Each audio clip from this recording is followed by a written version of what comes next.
The struggle of the masses. As the starting point of my analysis, I should like to take the class struggle of the proletariat. The main weapon of the proletariat is its large numbers. Only through its great masses the proletariat can be victorious.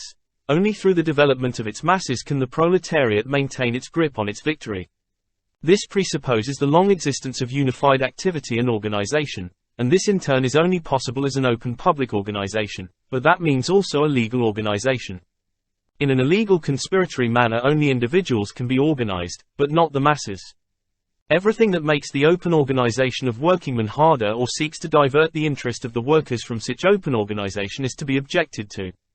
Where the legal right and foundation for such proletarian mass organization has not been won yet, there, to be sure, we must scorn, pfeifen, legality, we must organize illegally, secretly, and carry on an illegal, secret propaganda, just as they do in Russia.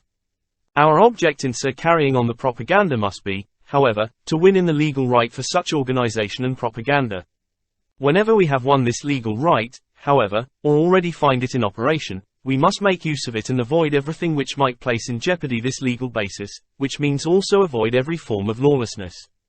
Even where our opponents disregard this established legal right in their practices, we must not do the same, at least not until these illegal practices of our opponents go so far that it makes it impossible for us to gain influence over the masses in a legal way. We must under such circumstances teach the masses to protest against the illegality of their opponents, and this we could not do if we are ourselves going to preach and practice lawlessness. But even there where there is no legal basis for the organization of the masses, where we are, therefore, forced to resort to illegal organization and action, we ought never to preach and practice an individual struggle against the property laws. We must not forget that private property rests not alone upon laws that were created by the ruling classes, but also upon an ethical sentiment, which is a product of thousands and thousands of years of development in society, and which is alive in the toiling proletariat, as well as in the peasantry and in the middle class, and not alone in the capitalist class. On the contrary, the practices of the capitalist class show greater disregard for the sanctity of private property than the practices of wage earners. The mass of wage workers despise the thief. The capitalists bow reverentially for the successful big thief.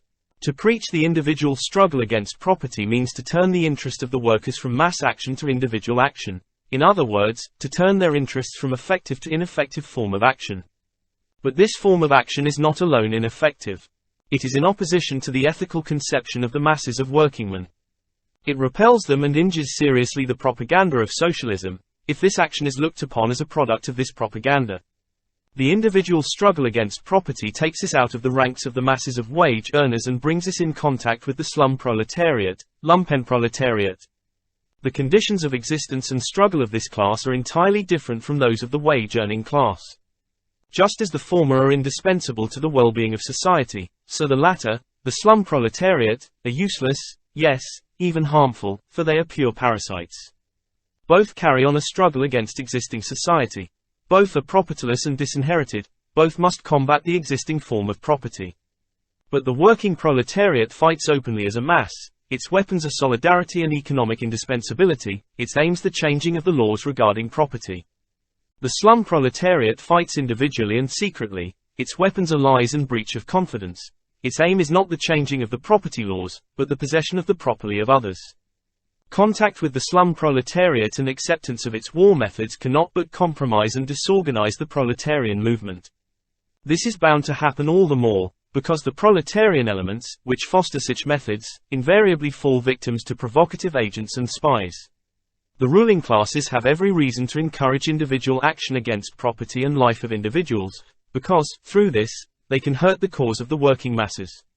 For this purpose they employ spies and inciters who hobnob with those elements that are inclined to individual action.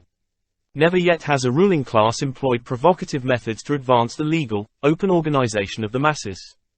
This form of organization our enemies fear. It can jeopardize their power. Individual action by workers, on the other hand, they do not fear, for while it may be dangerous to individuals of the ruling class, such action ultimately strengthens the ruling class and weakens the proletariat. The champions of individual action find themselves surrounded on every step by spies whom they cannot differentiate from their real comrades.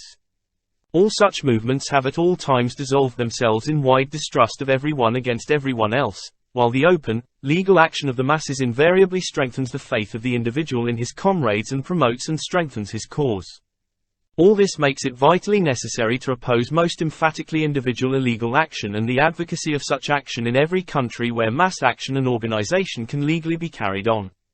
And everywhere and under all circumstances individual action against property is to be objected to. It is conceivable how individual comrades, who find the organization of the masses a rather slow process, showing no perceptible results, while the existing laws malignantly mock the workers, will urge such action.